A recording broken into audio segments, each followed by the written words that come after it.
This conference will now be recorded.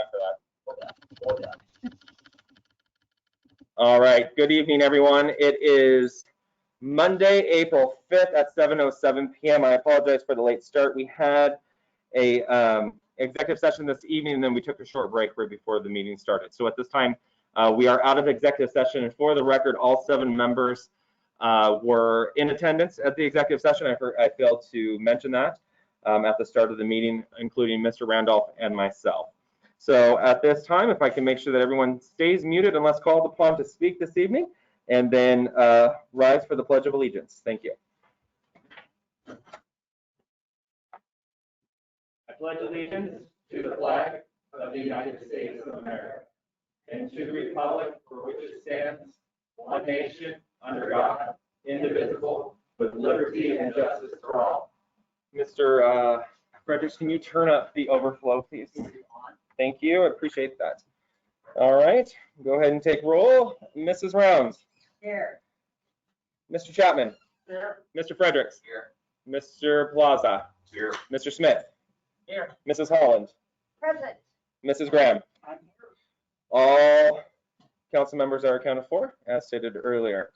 This evening I have a proclamation that I'd like to read, and it's National Community Development Week, April 5th through the 9th of 2021. Whereas Community Development Week is the time of year where we highlight the impact of Community Development Block Grant, CDBG. Did I skip something? Oh, I thought I missed something on the, and the Home Investment Partnerships Program have in our communities. And whereas the CDBG program has considerable flexibility to allow communities to carry out activities that are tailored to their unique housing, community, and neighborhood revitalization needs. And whereas the Clark County CDBG funding of over $65 million since 1975 and home funding of over $25 million since 1992 has provided affordable housing and housing rehabilitation, neighborhood revitalization, human service needs, construction and expansion of community facilities and shelters, and physical redevelopment throughout the county. And whereas the City of Woodland, Washington, and other local governments have clearly demonstrated the capacity to administer and customize the CDBG program to identify and resolve pressing local problems such as neighborhood infrastructure and social service needs, job creation and retention, and affordable housing. Now, therefore, I, William A. Finn, Mayor of the City of Woodland, Washington, do hereby proclaim the week of April 5th through the 9th, 2021 as Community Development Block Grant Week in Woodland, Washington, and urge citizens to join in recognizing the positive impacts of both the Community Development Block Grant and Home Investment Partnerships Program and the importance it serves to our community, dated this 5th day of April 2021. And there is a lot of things that the City of Woodland has done over the years in the short time that I've been here, which would be the ADA ramps, especially on the west side of town, that would not have been completed. Not only does it allow for pedestrian safety and folks to be mobile, but also beautify our city at the same time. So for that, we thank the CDBG program and everything that they've contributed to the City of Woodland just in the short time I've been here. And I know that when we look at 100 Davis, and I believe that that was 25 years ago or so, CDBG helped out with the purchase of that building or the construction of it. So we are a city that takes great advantage of that program. So thank you. At this time, I would like to bring forward, let's see if this is the right one or if I did it wrong again. I did it wrong again. Port Director Jennifer Ray Keene this evening. If you give me just a moment here, I kind of did something funky there. I'm going to have you come say, I'll put my mask back on, keep you safe, because the mask is for you and not for me. Let me go ahead and get this going here. I think this is, I got it ready to go. Yeah, so I did not. Maybe, oh, maybe I should. Let's. Nope. Okay, get up. Oh, there it is. We are good. Computer's acting very, very slow. So respond. There we go. And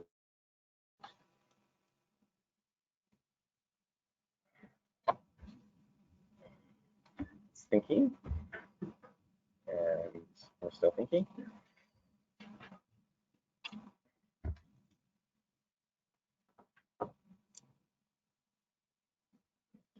It's just 12.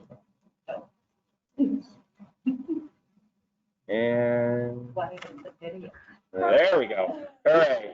All right. And for the viewers that are online, we do have a PowerPoint presentation, which I'm unable to share with you at this time. But Mrs. Rakeen will be speaking.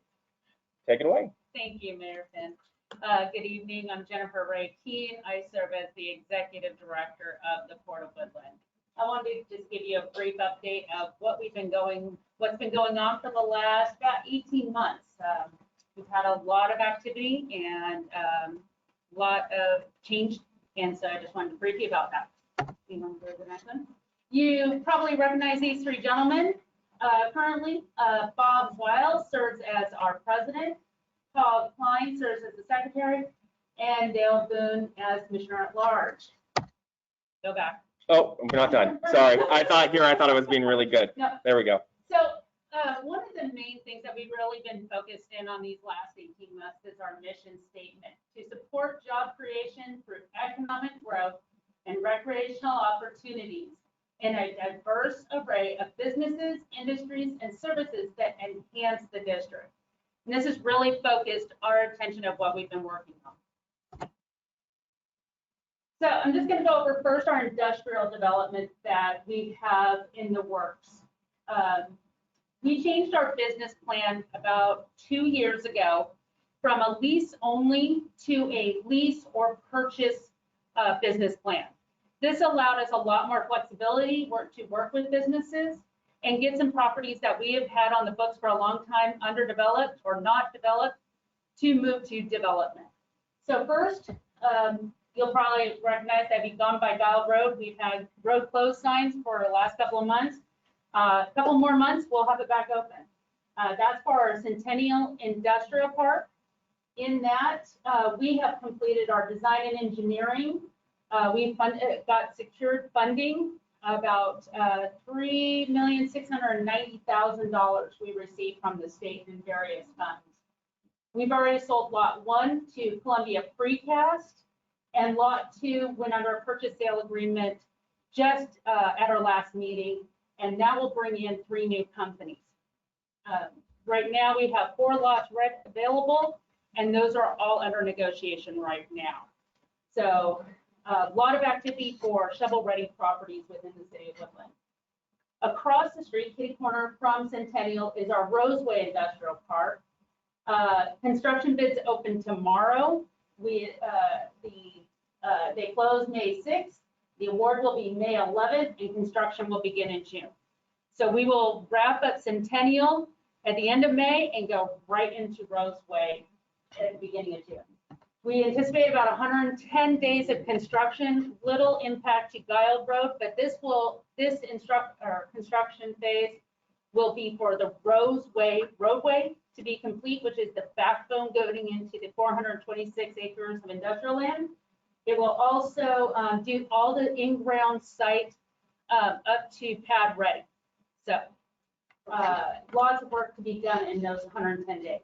Right now, we estimate between 1 to 3 buildings will be constructed starting in 2022. We have the funding for 1, but some of these other transactions that we're doing will lead to either 1 more building or a 2nd building on top of that. The transactions that I'm talking about are Sherman Way Industrial Park. So Sherman Way is where Perry, Tribeca, Hamilton is currently leasing AmeriGas, and the hay fields. Everybody has seen those for the last 30 years. Those are going to be gone next year.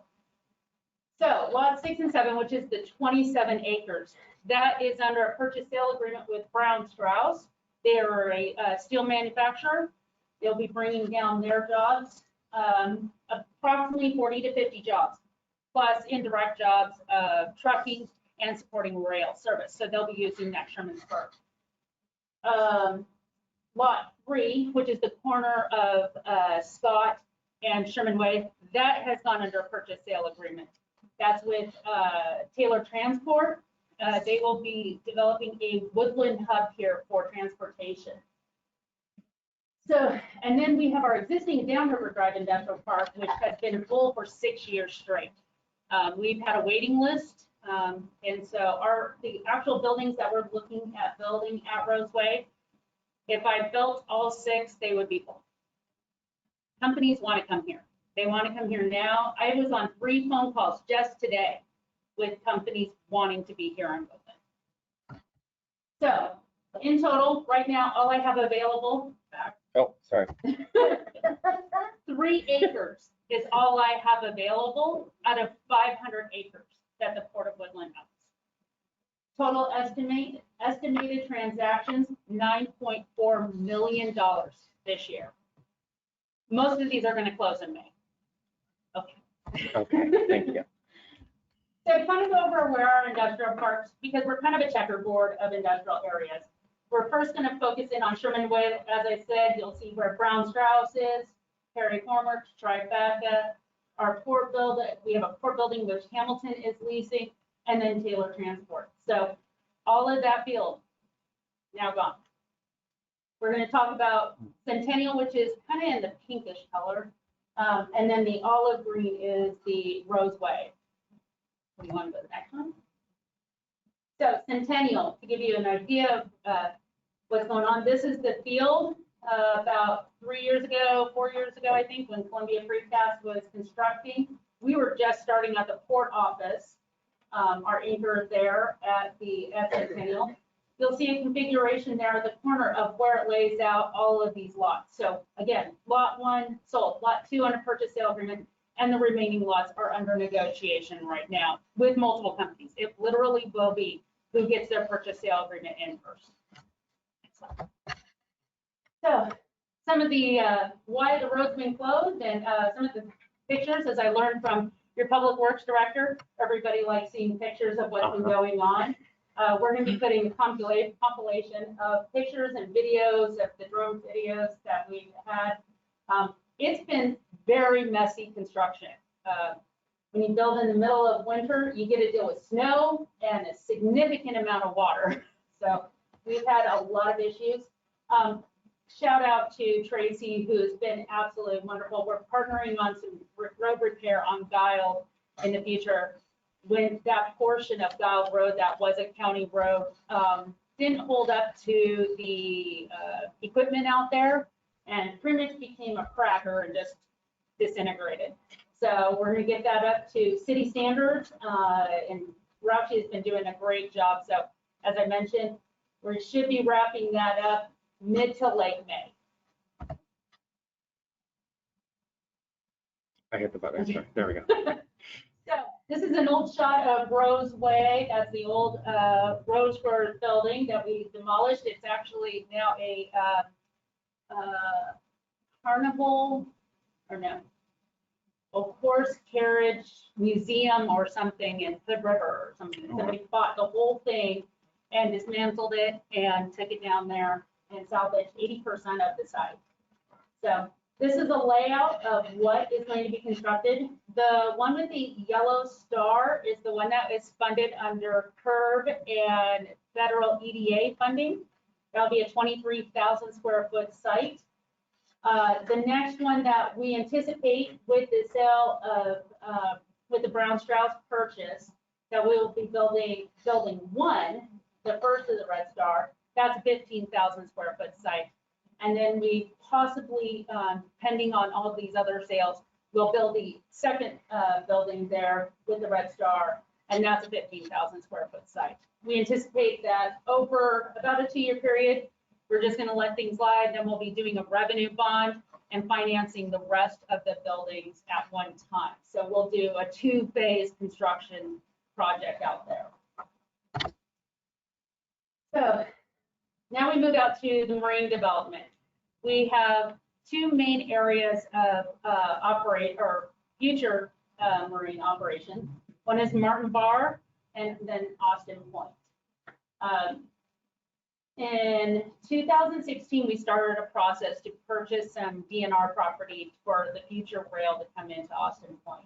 That took several years in a lawsuit with the state against the river keepers actually sued the state, and we were a part of that. But we were able to win that case against the river keepers and purchase 154 acres for our rail service. We have hired David Evans and Associates to do the design We're working very closely with Burlington Northern to ensure that how we can get the rail in there and serve for future industrial development into the Woodland Bottom, specifically towards our Austin Point area. We anticipate that should wrap up towards the end of 2021. And this summer, we will be going out to bid for the dockside infrastructure studies. So we have several studies that are going to do. There's not many ports in the state. There's 75 of us, and not many have actually built on virgin land, raw ground from the start under these type of new regulations that we're seeing in the state. So it's going to be a long time coming, as I tell people. The other part I wanted to touch on is we get a lot of discussion, and we see it online, why we closed Austin Point.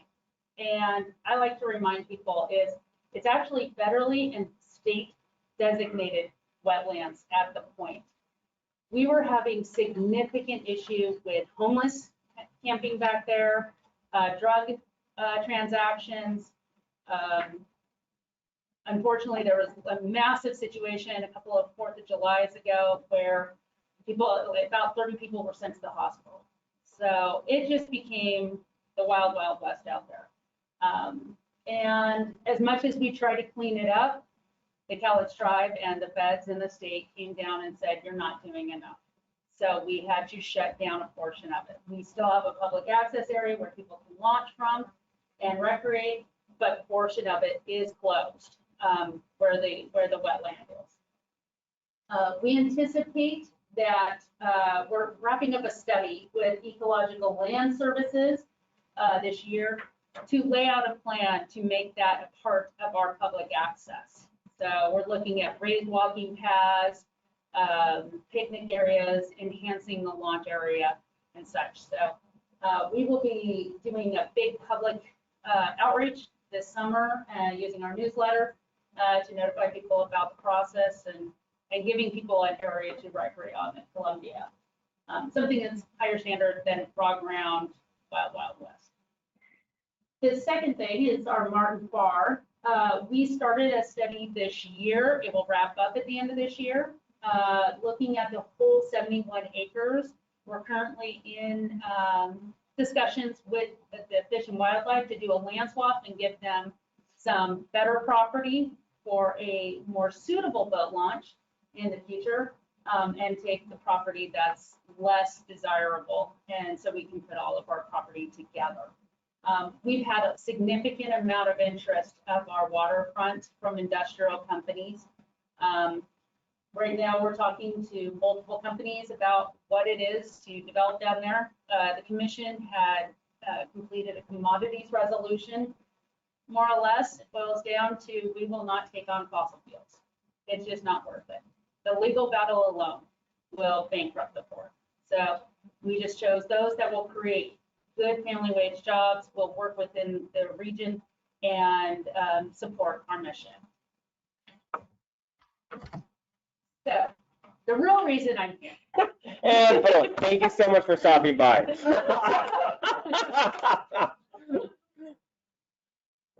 So I heard a little thing that you guys are going to be talking more about the 426 acres. As I mentioned, we're almost out of land, and there's a lot of push of industry to be here.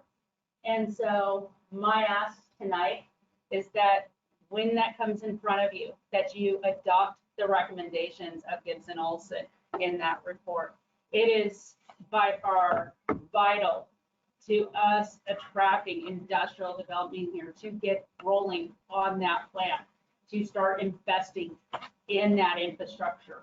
As I mentioned, with the Roseway Industrial Park, we're restarting that backbone of bringing in that water and sewer into there. Also, a couple of months ago, the Port Commission developed its first industrial development district. This allows additional tax ability for the port. We have special rules, ports do. And in this case, we get 2 of these in the lifetime of a port. And the commission determined that now is the time that we may have to bring in that industrial development district. We made it port-wide, so we can do it at other properties. But one of the highest priorities was this 426 acres. This allows us to tax up to 45 cents per thousand just under the industrial development district. So it's not a tool that's very popular if you don't have the community support behind it. And so we urge you to not only to adopt those recommendations, but really get a lot more information about what this will do to balance out our residential taxes when you have industrial chiming into that. And just Mrs. Ray King, so just Ms. Coleman dropped the report on your desk this evening. We just got it late last week. So we're still pouring through it, but we wanted to get you a copy so you could read through it so you understood what in the coming weeks when we start having these discussions again, as Mrs. Ray King has brought up, you understand what Ms. Coleman is asking and what the board is asking as well as we move forward. So that's for your reading pleasure. And in that report, it did identify the port having to do the industrial development district. So we went ahead and went through that process to form the district, but not do the taxes. Obviously, the taxes will be a heavier lift. You have to look at the whole package and everything that has to be done. When you're looking at somewhere between 45 and 65 million dollars, obviously there's a lot of things that you have to put together. We want to be part of that solution. We want to be a partner to the city. And so we felt that this was something that we could kick that off with. Overall, one of the things that we've been really clear about and focused on is that planning is key right now. Proper planning for our transportation, for our water, for our sewer, all of this infrastructure going in. We're concerned. And you probably heard from my commissioners that they are concerned. And the development that's in front of us in the Woodland Bottoms, what is that going to mean? Are we going to see residential all over the place? Are we going to see what? Is it willy-nilly planning? And that concerns us because we want to be able to, we put a lot of money into Austin Point already. We want to ensure that residential is one side, industrial and agricultural is on the other. We want to protect the agricultural use. If farmers want to farm, allow them to farm. If people want to have their homes, allow them to be, but make sure the infrastructure and our transportation is properly planned to move forward. And so again, we want to be partners to this. If there are things that the port has tools to do, we will do those. But we need to be all at the table. And so one of the last things I will say is that we've been very grateful to the city. I want to give another shout out to Travis, who's been absolutely amazing working with these companies that we've brought in. He has answered their questions in a timely manner, and that has been the difference of us landing a company here rather than another location. So thank you to your staff, and thank you to you as a council for being great partners. We did hear, my commissioners wanted me to pass on. They're sad to hear some of you not running again, and they thank you for your service. And so we wish you good luck. We hope you'll be part of future solutions, and we hope that we can all work together. So thank you. Thank you. Thank you for giving us an update. I think that was, we needed to see that. So we appreciate all that you're doing out there and making Woodland awesome. So thank you for doing that. Any questions for Mrs. Ray King? Yeah. Mr. Fredericks. Question. I'm assuming that the court has had discussions with the county because the county is going to be allowing lots of that discussion that you have with the court or with the county, how's that going? We attempted. That's as good as it got. Lately there's been some discussions with for the city, the school district, and the port trying to reach out with the county. The best I can say is they said they completed their planning. Cowlitz County is not GMA. You know, and when in my prior life when I worked at the Council of Governments, I remember when they started doing their comp plan. And I thought it was weird that they hadn't touched it 37 years. They didn't get it done for 41 years. So when they say their planning is done, you do get worried that they're not going to pick that up for another 40 years. I mean, I know there's been some discussions about developing a master plan for that area.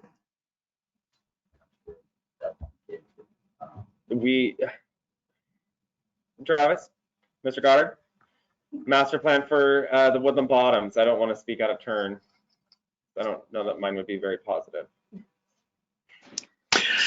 So I have prepared some of the application material and could apply for our pre-application conference with very short notice. We have had a staff meeting with the Cowlitz County planning staff and had a constructive discussion. Where we kind of left it was we had specifically asked for the county to help us scope what kind of information they would like to see in order for us to talk about expanding our urban growth boundary or master planning the bottoms. And although master planning the bottoms is our number one priority, unless they have the political policy for them to engage in that, they weren't sure that we could add that to their workload without the elected officials agreeing that that would be part of their work plan for the short term or even the long term, actually. And so what was left to us was a discussion about expanding our urban growth boundary. And we discussed the 2018 process where we wanted to discuss planning the entire bottoms. And unfortunately, that process, that discussion at the time was kind of cut short because they felt we didn't have the information necessary to justify expanding the urban growth boundary. And they are currently of the opinion that we cannot request to expand our urban growth boundary until we have a fully developed plan for what we would do with an expanded urban growth boundary.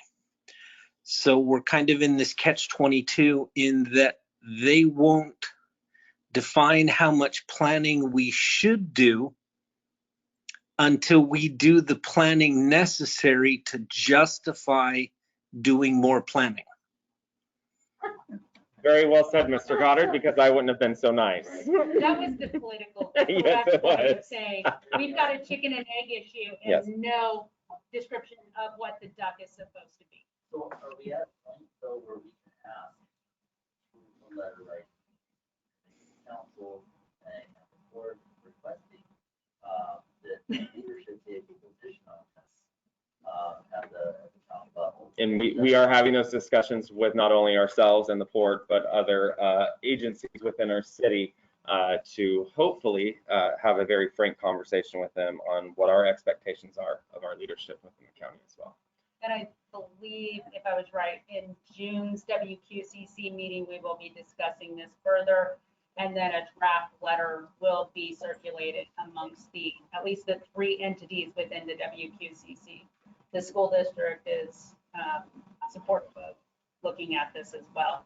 They are highly concerned given the housing developments and the number of potential people out there and the need for a school.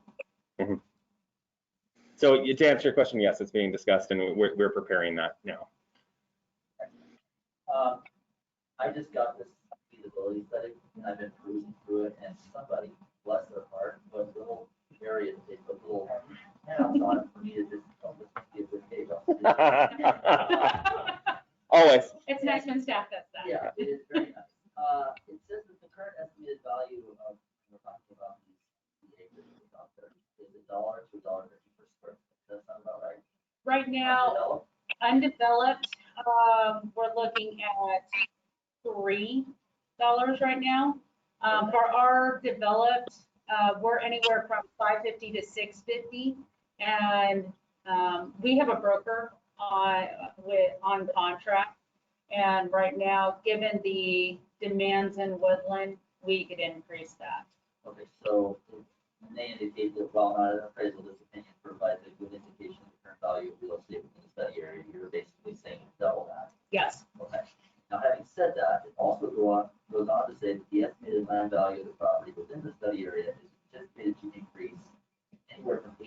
$72 million to $117 million if the phase one roadway.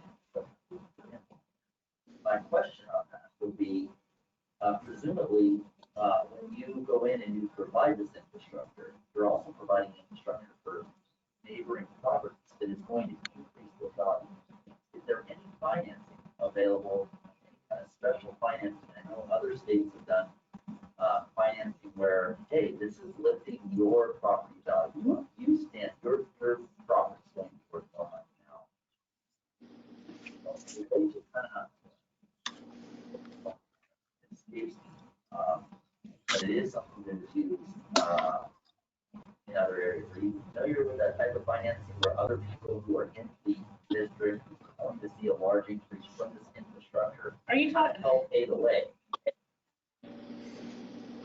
Are you referring to how Sherman Way was constructed? Or We had the LID, the or LID. the Sherman Way. We had system development changes, and there's tax incremental financing that can be done. The state has the legislature, and please don't ask me all the details of that. I'm trying to understand what the legislature is actually doing with the tax incremental. Just doing in general. Yeah. So there is tools so what we do is we mark that 420 acres, all these parcels so in that study, what you will see is to reach all of those properties in some way. So you will have the backbone, but smaller sites may have to, or lines may go off of there, the feeders. But you have enough infrastructure to serve all 426. So everybody in that 426 would be part of the LID. We've talked about that in the financing. Okay, so, and I'll look at that a little bit more. I just want to make sure that if somebody has a piece of property today, and that piece of property is worth, let's say, $1 million, and I'm now going to make it worth $3 million, it would seem that the people who are benefiting, who are going to benefit, would have an obligation to help pay the future earnings that they're going to get by selling their piece of property now with all the infrastructure underneath it that would support said industry. So under the Gibbs and Olson package, there's a couple of things that have changed, which is good for us now. So part of the backbone of that financing is an LID.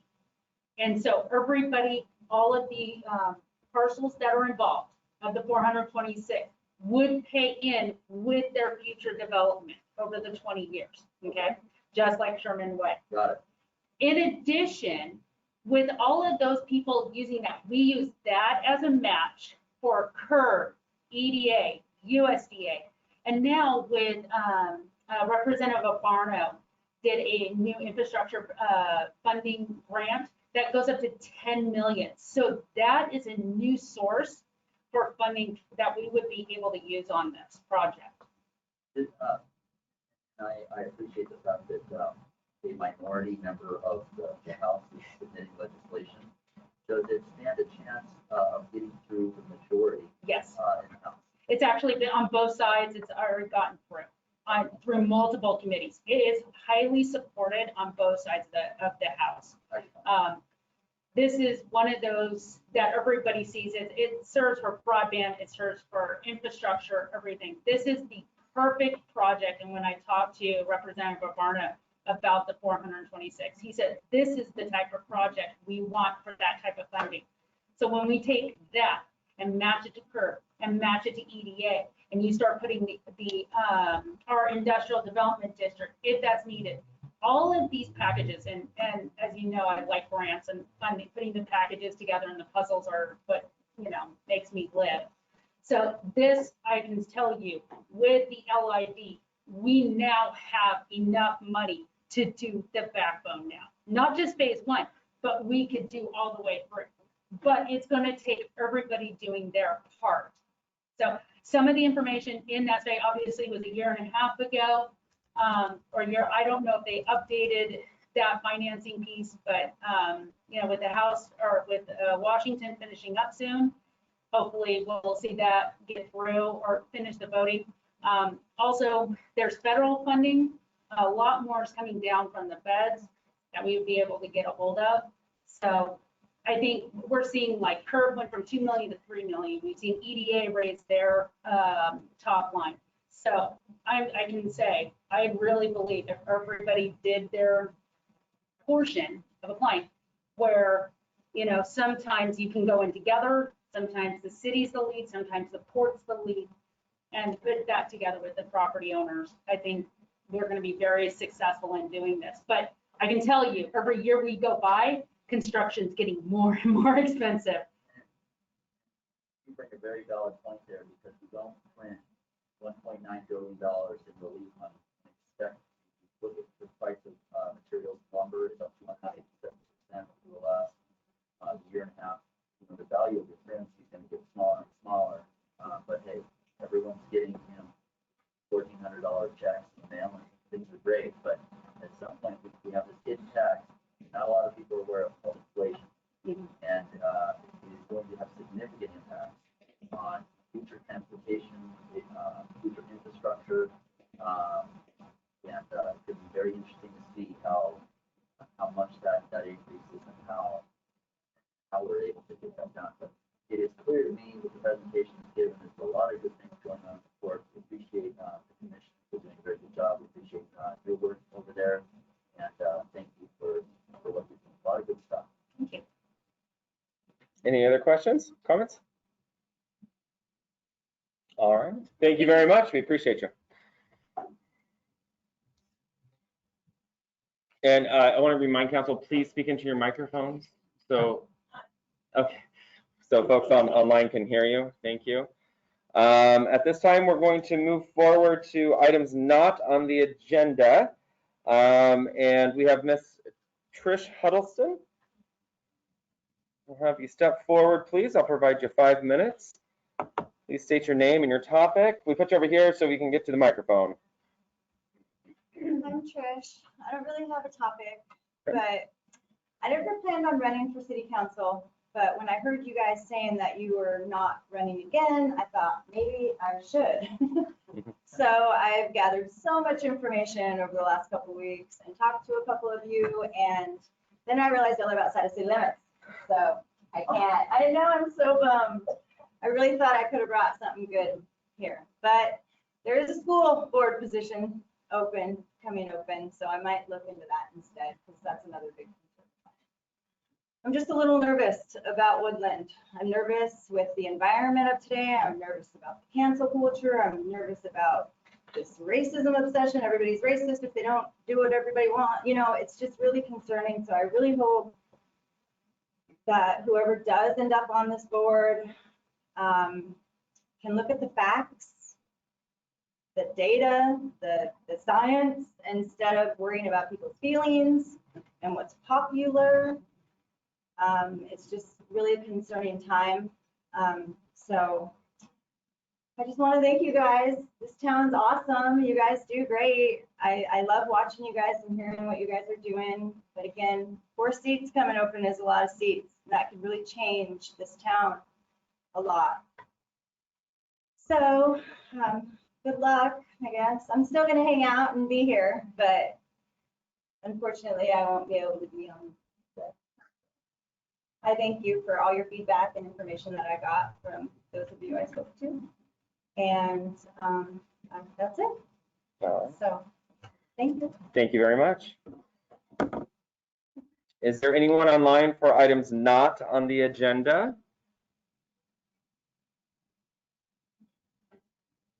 Seeing no one, moving on to items on the agenda. Is there anyone online for items on the agenda? Yeah, I'm going to bring her forward because she's on the agenda. Mrs. Miller?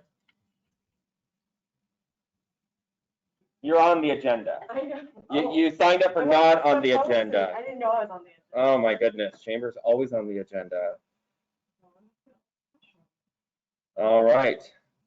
Mrs. Miller, take it away. Good evening, everybody. My name is Denise Miller. I'm the Executive Director of the Woodland Chamber, PO Box 1012 here in Woodland. So just a little update. I'm going to try to read this without my glasses. I'm talking. Excuse me. So just a couple things. We're getting more visitors starting to come in through the visitor center because it's getting sunny and nice. And everybody needs their passes. A new thing we added this last winter is we started selling snow park passes. Talking to the state of Washington, the Parks Department, it was Cougar and then up like, we were like a dead zone, like nobody in our area sold snow park passes. So either do it online or they just make them. So now that we sell them, it's great. We're gonna have more people in. You don't know if they need them. They ended on March 31st. So we'll do them again this coming winter. We are working on selling them while we're getting old inventory and get some new stuff into our visitor center. So we have more Woodland stuff, more Washington stuff. Great. Our golf tournament is this Friday, August. This Friday, I was like, what? What is happening? Gosh, I wasn't even ready. Okay, let's back up. This August, There we go. Friday, the 20th, we are finally getting ready to start talking about finalizing our little details, and then we will be getting our sponsorship information and registration information. Looks like Dave Plaza is going to be playing golf. Playing golf. Absolutely. Absolutely. Plays all the grass, I'll play. Oh, goodness. Yeah, that's it. Bocce ball. It's okay. I'm just driving around a cart because nobody wants to see me. Nobody wants to accommodate. If anybody knows of anybody, I'm now looking for a new weekend information specialist. One of my gals is going to be retiring, and so we'll need to be adding a new person. We have 3 more legislative calls left. One tomorrow with Ed Orcutt. It's the information you guys should all individually be getting the emails with the phone numbers. And we'd love it for you to join. Okay, so items of interest for our area, just our little visitor center recap here. The show field and U-Pick tulip fields are open. They also have the cooler out front. It's got the honest box, drop your money in there and grab a bundle. They're not going to be doing Tulip Fest this year or opening their gift shop. Boulder Clagger will be opening this year on 4/17. Will be open through Mother's Day. The house and gift store are going to be remaining closed. They're not. The 8Ks are going to actually be opening this year, so you're going to have to do it by reservation. All right. What are those, the 8Ks going to It just said this spring. They haven't put a date on it yet. They're trying to get, they're doing a reservation like by ticket. And are all the hiking trails still up there too? No, the hiking trails reopened last year. They were open. It's just the 8Ks because of like the close quarters and like the multiple touching, and they're not supposed to touch the rocks. They So if you closed want to them. go hiking. you don't need big brothers to tell us. No, but make sure you check with your Dear business God. center which trail you're going to and what path you need. Oh. That's not maps. Ms. Miller, just a quick question. You indicated earlier that you need a pass to snowboard. Pass to snowboard. Snow park pass. Okay, so we sell 3 passes at our visitor center. It's Discover Pass, which is the state pass, the Northwest Forest Pass, which is the federal government forest pass, and then we have a snow park pass. Telling you all 3 is going to make sense in the moment. I hope. Yeah.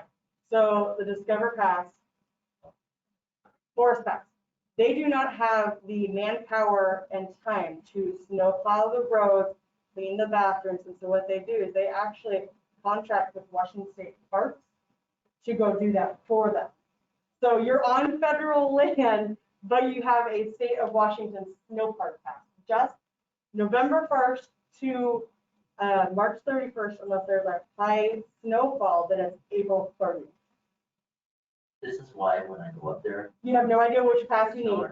I don't stop the car. I say, hey, isn't this nice? We got 5 minutes. Get out and look, because I don't want to get taken, get a fine or anything. I know, I agree, because you know how it is, we have people come in from like out of state and they go, well, we want to go see these 2 different places. I'm like, that's great, you need 2 different passes, $62, please. Another thing that's confusing is a lot of people don't realize that the state of Washington has legalized marijuana, but the federal government has Has not, and sometimes they don't know what land they're on. So that's another I mean, if you're on a road, unless you're walking through a forest, there's generally ginormous signs that you're entering like a national park. But, you know. You're asking a lot.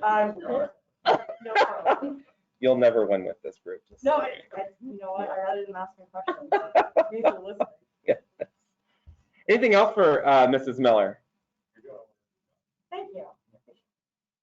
Can I mention Rotary tulips since I'm talking about local things? Fire away. The Rotary is doing their sale for tulips. Contact Ms. Carol Brown to order your order for Administrators Week. Oh, when's that? should know April 23rd. That's to the right. Okay. 27th. April 23rd. Okay. All right. Anything else for Mrs. Miller? I have something. Can you, would you, I'm sorry, Mr. Frederickson? Yes, if you, a few months ago, or a few number of weeks ago, this body took action on a, I'm trying to think of what it's, not lighted, a signalized intersection at exit. I'm taking your 5, I'm deferring. A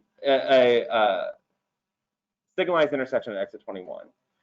Can you please take back to your board and request for a vote of a letter in support of the signalized intersection solution that was brought forward by our traffic study that was done, or by Kilson Associates, our traffic, would we call it a study? I think we call it a study, where we brought forward 2 solutions. One solution was a signalized intersection, the other one was multiple roundabouts.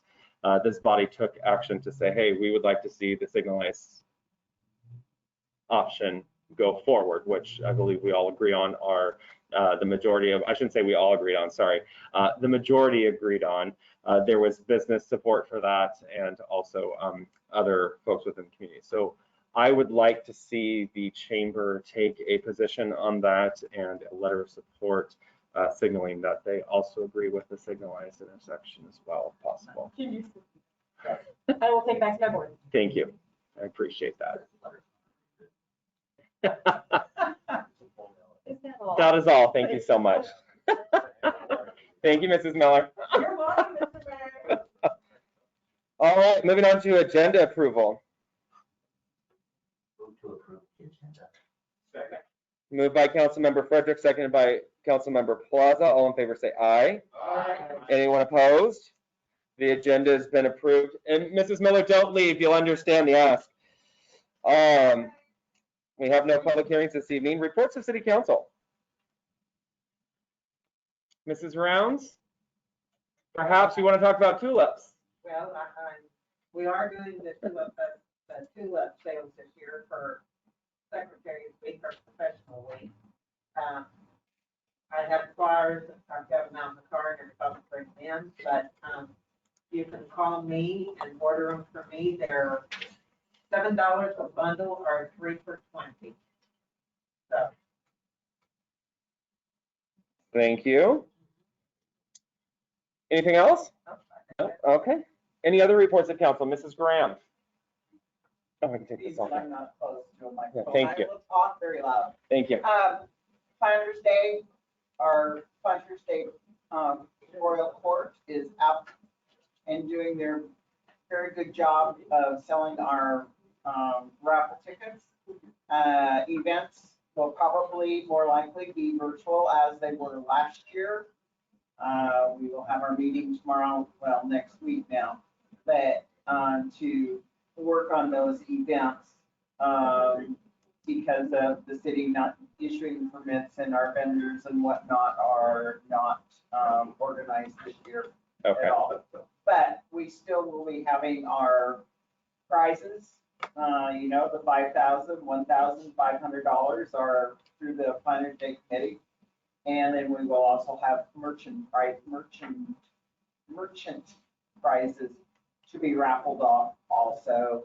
And that day will be June the 20th, I believe, at 3 o'clock down at Hoffman Plaza. What events in between, that is really to be determined yet that we are going to be able to do we want to do something, but what we can do, we haven't quite got figured out yet. So please support our group. And hopefully next year will be our 100th year. And this better be all over with because we want a slam and jam and Planners Day next year. Absolutely.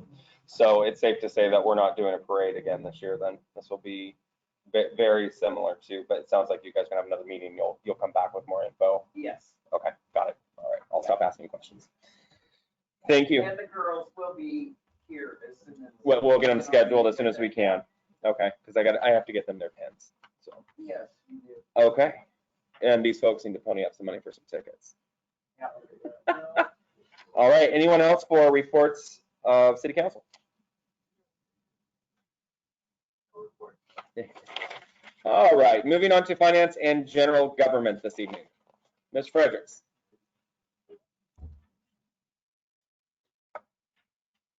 Yes, we met this evening at 5:30.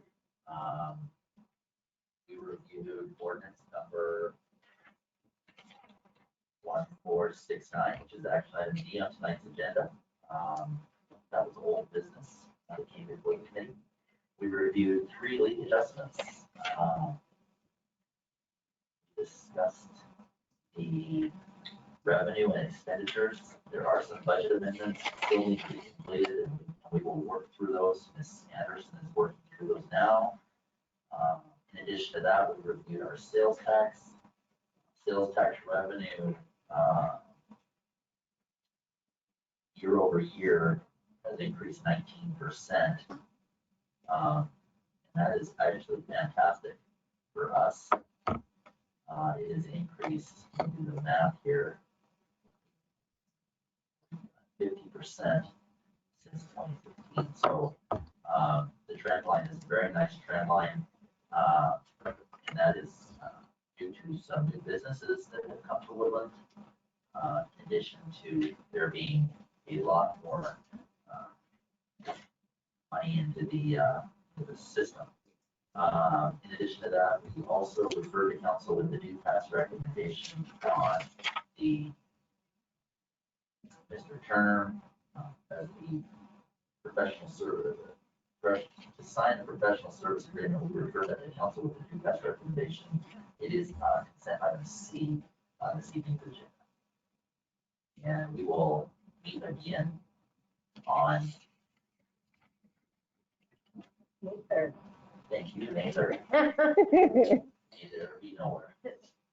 That will be my 30th wedding anniversary, and I'll spend it with you.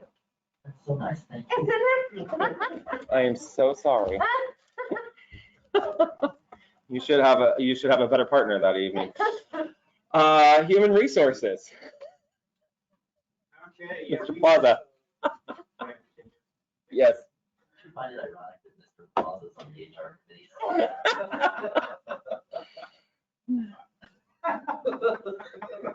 No problem. Okay, let's get serious for professionals. Thank you. Okay, we met today at 5:30 right here in the city council chambers. And there wasn't really a whole lot to pass on, other than there was a little bit of discussion about various scenarios as far as filling positions in the clerk's office, but that is open and fluid right now, so we didn't go into too much detail. And that was about it. Our next meeting is on May 3rd, 2021 at 5:30 right here. Questions for Mr. Plaza? Seeing none, moving on to chamber report, Mrs. Graham. That was just presented by our executive director. Okay. I do not have anything to add to that. Okay. What about DWR, Downtown Woodland Revitalization? I had no contact Okay. about that at all whatsoever, so that would be any questions for Okay. Mrs. Rounds? No call? Okay. Yeah, as soon as I start meeting in person, I'll know. Okay. And I know that Mr. Boyce has been attending those meetings virtually. Okay. Reports of officers. Before I start this evening, Typically, what we've been doing, just want to remind you, if you have any specific questions for any executive team member, please ask that question. If not, the reports have been attached or sent to you via email. And Mrs. Anderson left one from the clerk treasurer's office this evening on your desk. So I do have some things to discuss this evening. Number one, I want to facilitate a conversation about committee evening movement. It's been brought to my attention that we're having a hard time with the finance committee or is it the public work? Is Mrs. Anderson on here? What finance? We're having some challenges financially getting things paid on time or being behind the ball. So what we'd like to do is move the public safety and public works to the first Monday, and am I getting this right, Mr. Boyce? Okay, I'm getting this right. Okay, and then the finance and human resources to the second meeting of the month. But that takes a change from council rules to make that happen. So maybe during the regular meeting, if somebody wants to, or we can bring that rule change back to you at the next meeting, and then start those new evening committee meetings in May. Okay, I would like to do it that way, but I don't want to tell you what to do. This is your meeting. Perfect. We'll go ahead and get that set up and brought to the next meeting for a change. So at this time, your second meeting will still be the public safety and public works, but then moving into May, first meeting will be public works and public safety. Okay, thank you. On the agenda this evening, action item, I want to discuss action item, is that IHI, which is the authorize the mayor to sign an interlocal agreement with Cowlitz County State of Washington Board of Commissioners for the Davidson Railroad Crossing Water Line project. As you're aware, this has been something that we've been discussing of getting water underneath the railroad for a long time, which goes out and serves the 426 acres that Mrs. Rakeen was discussing this evening. This is a project that Ms. Coleman has been working on for a long time. It is not an easy project to permit, but I'm very pleased to announce this evening that she received a $500,000 grant from the county to make that water line happen. So we'll be moving forward. So I'm asking for a yes on that this evening on action item I. I'm very proud of Ms. Coleman and her ability to go out and grab dollars and bring them into Woodland. This project was something that was allocated for during the water study and something that was going to happen, but Ms. Coleman was trying to do another route here, and she was able to bring in $500,000 to make that happen. And I bring that up because there were some comments that were made during one of your meetings here a few weeks ago that we're just now doing this in order to satisfy the needs of a new business coming to town or a developer that is trying to develop on the west side of those tracks, just off of Davison. And I want to make that clear for everyone that's listening that hopefully heard those comments in the council, that this is something that we've been working on for 2 years, not because somebody came knocking that we're bending over backwards. I mean, we are bending over backwards to help them, but this was not one of those things. This is something that we've been working on for a number of years. So I just want to make that clear that we're not making concessions or making special deals for folks. We're using the process as needed, as intended. So those comments bothered me because we've done I like to think that we've worked extremely hard to get rid of that way of doing business. And I don't think that we're doing business that way anymore, and that we're treating everyone fairly and equitably. So very excited about that. So thank you to Ms. Coleman for that. I'd also like to ask for a yes to action item E as well, which is the signature for Deputy Clerk Treasurer Gina Anderson. This is the last contract of the executive staff that would be in line. This contract would be in line with the others.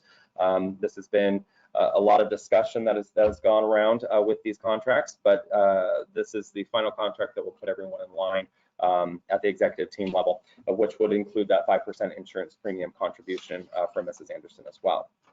And one other item of note, which I'm sure you'll bring up on the vouchers this evening, is a $1,200 asked for Labor of Industries, which is a fine that was received by the city. Just don't want it to just go unnoticed that it's in there this evening, but I just want to bring that to your attention that it is there if you did want to discuss it further before the check was mailed. So with that, I have one more exciting thing to discuss this evening, and this morning Myself, Mr. Boyce, Ms. Coleman, and Kittles and Associates met with Congresswoman Herrera Butler out at the Oak Tree parking lot to discuss Exit 21 and federal earmark dollars. So I will tell you that she was extremely pleased at the fact that we were so prepared to make the ask and knows how desperate we are for some help in our transportation area. We discussed the county and their growth. We've discussed the port and their growth, and the fact that we're trying to expand again on the 400 plus acres, and the fact that we're actually planning 4 county projects in order to help us with a bridge over into Clark County, which would take folks around the casino. So Congresswoman was very pleased to see how prepared we were for that conversation. We'll be doing everything to help us, which brings me back to the ask of the entity that was here this evening at the chamber looking for a support letter. I'll be reaching out to other organizations within the county and within the city, asking for those support documents to show how serious we are, that we collectively as a team are on board for a signalized intersection, and that is the concept that we want. She was very much impressed with the fact that everyone is on board with moving forward on this project and that option. So with that said, there'll be a story in the paper, a positive story, because the press was there as well, and it will be hopefully something very much that is positive and received by our community. So very, very pleased to give the tour this morning. So that's all I have. Mr. Boyce. Oh, I'm sorry, real quick before. It was asked me what I do all day at the last meeting. I believe, what is it that I do? I do a lot. I just don't brag about it. So anyway, with the being able to flush your toilets, I do make meetings on 9 o'clock on Monday mornings with high-ranking officials that help the entire community and not just one demographic. Mr. Boyce. Thank you, Mr. Mayor. I'll keep it short tonight. I wanted to let council know that we're continuing to work with Minol regarding contracting utility billing. I've got a meeting set up tomorrow morning with the company. We're doing our due diligence to make sure that if we present a contract to City Council, that it is something that is attainable and something that would benefit the city. So we're continuing to work on that, and we'll be in touch with City Council, I believe most likely within the next month on that. Other than that, I'll just leave it at the notices. April 15th, we have a planning commission meeting at 7 p.m. and you see on the agenda the liquor license renewals notifications. So with that, I'll entertain questions if anyone has them. Seeing none. Any questions from council to any of the other executive team members this evening? Mr. Fredericks.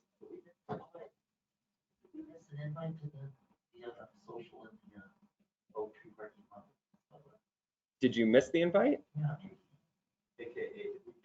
No, you didn't get one. Oh, that's probably a good idea. Yeah.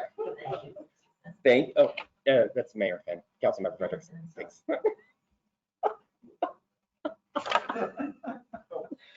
Mr. Plaza. Before we get to consent items, because I have a feeling that will take a while. So yes, it's 8:10. We will take a 5-minute break. This conference will now be recorded.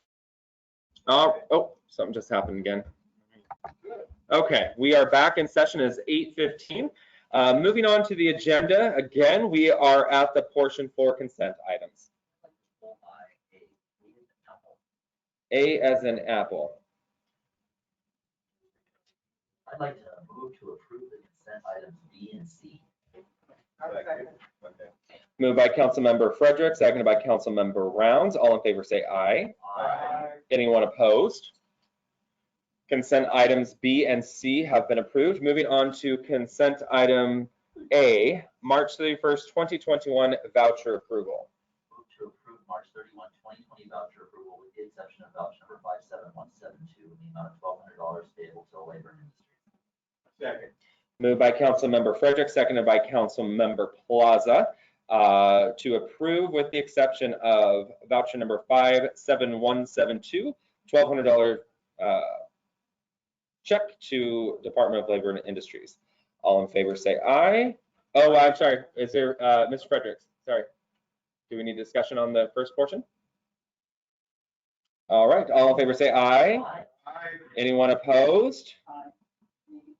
You're opposed? That would be no. That's a no. We have 6 yeses and 1 no from Mrs. Graham for the record. Moving on to consent or voucher 57172, $1,200 check to the Department of Labor and Industries. Did you want to discuss that? Okay, I'm just letting council know we still have an outstanding a check that needs to be sent, but I'd like some direction because it sounds like you would like me to withhold that. I can make a motion. Mr. Fredericks. I move to appeal the decision from the Labor and Industries in the amount of $1,200. Second. Moved by Councilmember Fredericks to appeal, seconded by Councilmember Plaza.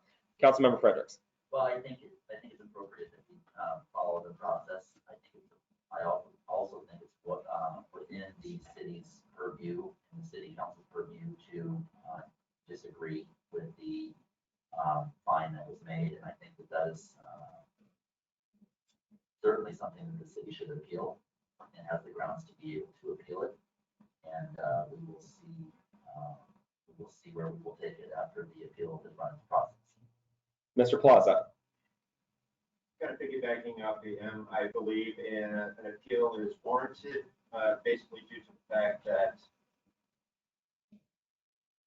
I haven't been able to, obviously I'm not an attorney, only when I'm TV, but I have not found anything on LNI's website or in any RCW saying that LNI have jurisdiction or authority over elected officials. In fact, their own website says that their requirements are for employers. As elected officials, we do not employ anyone. We are not employed by people other than the taxpayers of the city. And from what I have been able to find, there is no specific enforcement clause that authorizes LNI to adopt enforcement rules against elected officials. And in fact, 1 second here on this spot. Oh, RCW 49.17 cites that a rulemaking order does not support the adoption of rules to enforce grievance court proclamations, which is what these emergency orders are.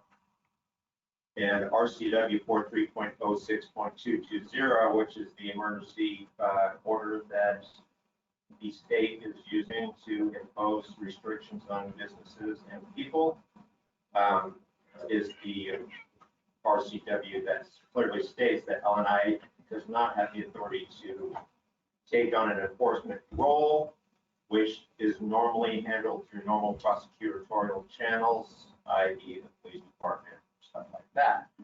So until we get clearer understanding of what their actual authority and role is, I don't think that the city should kneel before the almighty state and just do what they say because they want us to.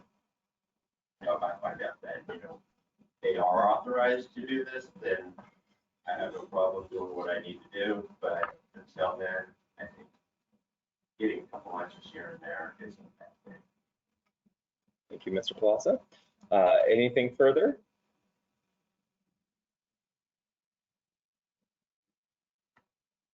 Seeing none. The motion on the floor is to appeal the decision made by the Department of Labor and Industries. I'll take a roll call on this one. Councilmember Rounds. Aye. Councilmember Fredericks. Aye. Councilmember Plaza. Aye. Councilmember Chapman. Aye. Councilmember Holland. Aye. Councilmember Graham.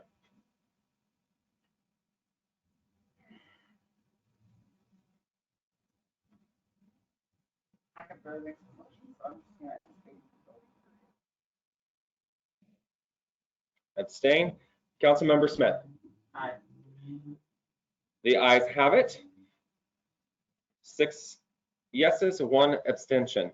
Moving on to action item D, adopt ordinance number 1469, amending chapter 13.04 of the Woodland Municipal Code regarding water service rates and regulations. Make a motion to approve action item D, ordinance number 1469, and I would read more, but I don't have my glasses on, so. You nailed it. Second. Moved by Councilmember Rounds, seconded by Councilmember Fredericks. Councilmember Rounds.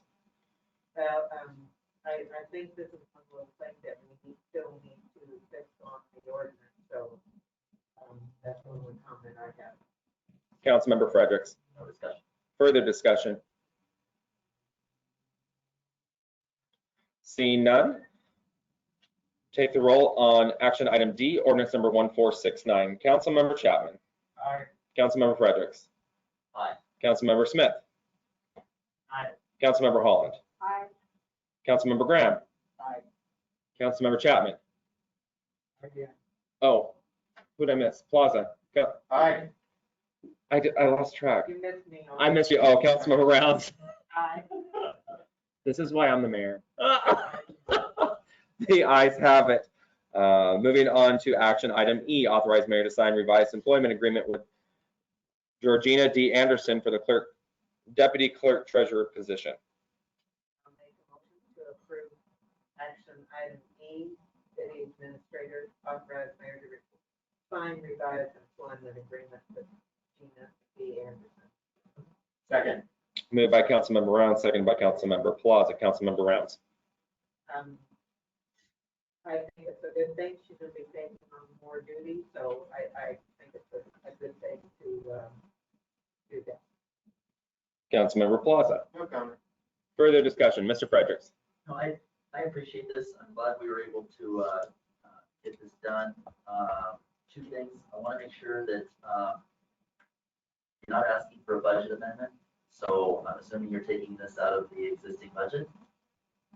Yes. Excellent. I see that. I do see that it is being covered. That with the increased salary will be covered by the vacancy savings due to retirement. So I see that there. That's good. I also think it's appropriate that we have, now that we have every single city staff member on a revised employment contract, I think it is highly appropriate for the HR committee to take under consideration Exhibit B, which is attached to this agenda.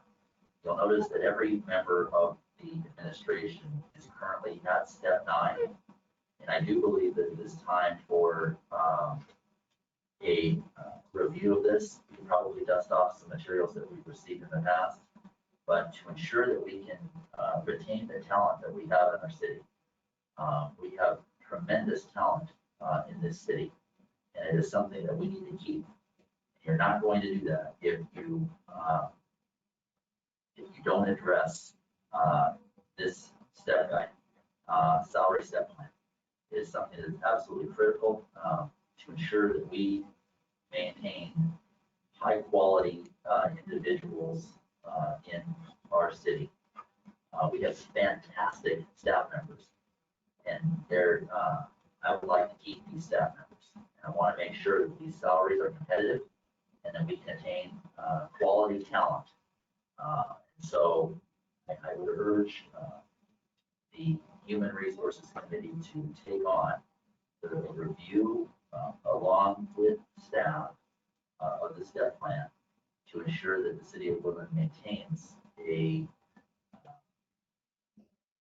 we're in a competitive spot. I think it's appropriate that that's something that we take a look at. We've got several people who are tapped out right now, and I can assure you, if you were to compare with other cities,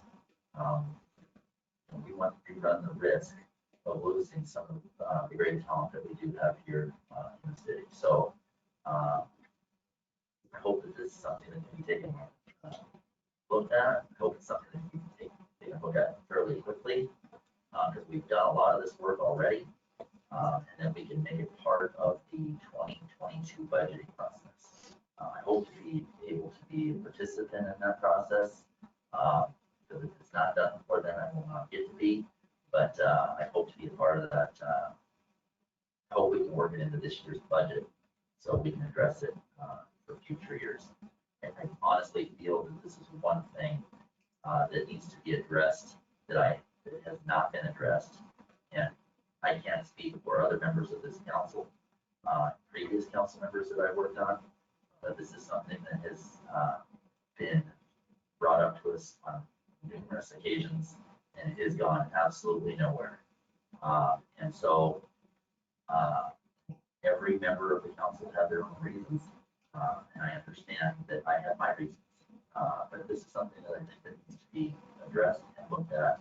Otherwise, you're going to lose talent. I don't want us to do that. We're in a good spot right now, and I want to ensure that we maintain where we're at for the future. Thank you, Mr. Fredericks. Anything further?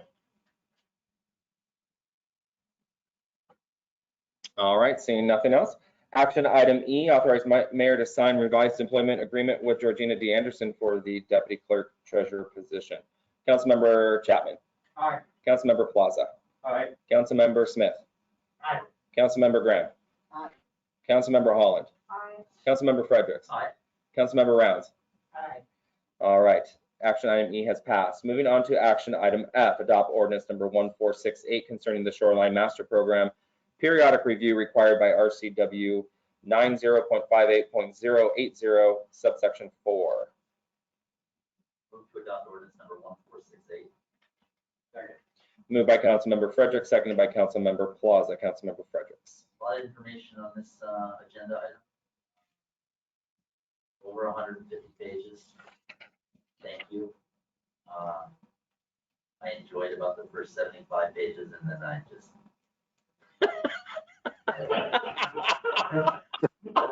I thoroughly enjoyed the first 75 pages. Pretty much that, but I was able to skim through it. I understand this to ensure that we were following review for the RCW. I would support moving this along. Councilmember Plaza. Well, I read the last 25 pages, and I agree with everything. Or Councilmember Fredericks. Further discussion? All right, seeing none. Take the roll on action item F, or adopt ordinance number 1468 concerning the Shoreline Master Program periodic review. Councilmember Rounds. Aye. Councilmember Fredericks. Aye. Councilmember Smith. Aye. Councilmember Holland. Aye. Councilmember Graham. Aye. Councilmember Plaza. Aye. Councilmember Chapman. Aye. And action item F has passed. Moving on to action item G, authorize mayor to sign amendment number 6 to contract for professional engineering services for Grant Osborne Incorporated regarding water treatment plant filter restoration and media replacement project phase 2. Make a motion to approve action item G, authorize mayor to sign amendment number 6 to contract for professional engineering services for creative. Second. Moved by Councilmember Rounds, seconded by Councilmember Smith. Councilmember Rounds. No comment. Councilmember Smith. No comment. Further discussion? The 10 pages was a breeze, that's all I gotta say.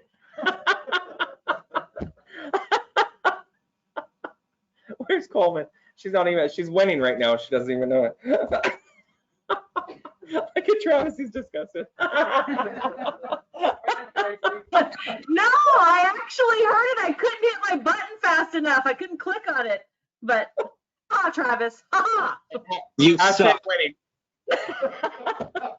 So professional. I'll go and take the roll on action item G. Councilmember Chapman. Aye. Councilmember Plaza. Aye. Councilmember Graham. Councilmember Rounds. Aye. Councilmember Fredericks. Aye. Councilmember Smith. Aye. Councilmember Holland. Aye. Action item G has passed. Moving on to action item H, authorize the mayor to sign agreement with Jacob Engineering for SMA-21-001 or water treatment plant lagoon cleaning project. Nailed it. I make a motion to approve action item 8, public works, authorize mayor to sign agreement with Jacob Engineering for FMA -21-001. Second. Moved by Councilmember Rounds, second by Councilmember Fredericks. Councilmember Rounds. No comment. Councilmember Fredericks. Yes, I'm a little confused at the cost of the item being $29,133 with a budgeted amount of $25,000 with an unexpended balance of $4,133. It would seem to be that you're over budget by $4,133, and I'd just like to understand, are you going to be doing a budget amendment on this item, or are you going to find this in the existing budget? I believe I heard what he said, but it's still kind of hard here with the speakers. So what you're saying is that we're over budget by about 20%, and you're wondering where I'm going to get the money to pay. Is that correct? Yes. So we're going to be taking it out of our maintenance dollars, and we'll have to, and I'm not asking for a budget amendment. I'm going to do a line item adjustment, and then we'll go ahead and put it in the budget line item for more the following year. We should have enough funds in our maintenance to be able to cover this 20% shortage. Thanks, Ms. Coleman. You're welcome. Anything further? All right, seeing none, I'll take the roll on action item H, authorize mayor to sign agreement with Jacobson Engineering for the water treatment plant lagoon cleaning project. Councilmember Plaza. Aye. Councilmember Graham. Aye. Councilmember Rounds. Aye. Councilmember Fredericks. Aye. Councilmember Chapman. Aye. Councilmember Smith. Aye. Councilmember Holland. Aye. All right, that one has passed. Moving on to action item I. Authorize the mayor to sign interlocal agreement with Cowlitz County, State of Washington Board of Commissioners for the Davidson Railroad Crossing Waterline Project. Second. Moved by Councilmember Holland, second by Councilmember, who got that one? Round. Councilmember Rounds. Councilmember Holland. I remember from when I used to come to council meetings for years that this had been in discussion, and it's really cool to see that some money became available. And thank you, Ms. Coleman, you're the bomb, for getting that money. So, Hashtag still winning. anyway, yes, so it's exciting to see that this is gonna happen. I'm sorry, Mrs. Holland. He just cut himself off. He's like, I'm done. Sorry. We love you too, you're the bomb. Just not hashtag winning. Yeah, it's just, this has been going on for forever, and like, I seriously never thought we would ever see this happen. So $500,000 is nothing to sneeze at, so I think that's pretty cool. Thank you. Mrs. Rounds. Like I said earlier, this has been going on for 2 years, so it's a good thing to see happen finally. Further discussion? Seeing none, take the roll on action item I, pointing out Public Works, bringing in $500,000 for a railroad crossing project. Councilmember Rounds. Aye. Councilmember Holland. Aye. Councilmember Graham. Aye. Councilmember Fredericks. Aye. Councilmember Smith. Aye. Councilmember Chapman. Aye. Councilmember Plaza. Aye. Action item I has passed. Before we adjourn this evening, I just want to say what a wonderful team we have working at the City of Woodland, to include all executive team members, even ones we can't see, Mr. Goddard. We've come for adjournment. Can I ask a question Oh, before we adjourn? Mr. Fredericks. Just, I don't know if Mr., I guess I could have called a point of order earlier. We voted on an item where there was an extension that was made. There was no reason to enter the record for the extension, other than it sounded like to me that she was struggling with the decision, either yes or no. And so I'm wondering, I don't necessarily have a concern or an issue with it. My issue is in the future, if someone comes here and we're dealing with a hot issue and somebody says, well, I have mixed emotions and I don't want to do it either way. I just want to abstain, therefore I don't really have to have an opinion on the matter. Is that appropriate? I will check Robert rule. It's a good question. I will check Robert's rules of order, see it. I mean, I can see that the reason that someone could abstain from the vote, but I would need to check that Robert's rules of order. Okay. And I'll do that and I'll come back. And another reason I asked that is if it is in, if our council rules and procedures need to be updated, because it does talk about abstentions in our rules and procedure as well. I didn't feel it appropriate to call a point of order at the time, simply because the motion carried and I was on the winning team. Had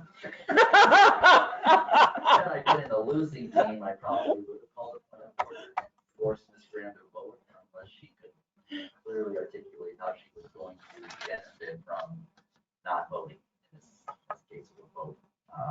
So that's the reason I ask, is for future, just to make sure that our rules are buttoned up and that they don't need to be addressed if they do. I will look it up and get that. Okay, I appreciate that. That's all I have. Move to adjourn. Second. Moved by Councilmember Frederick, second by Councilmember Plaza. All in favor say aye. Aye. Anyone opposed? The time is 8:37. This meeting is adjourned.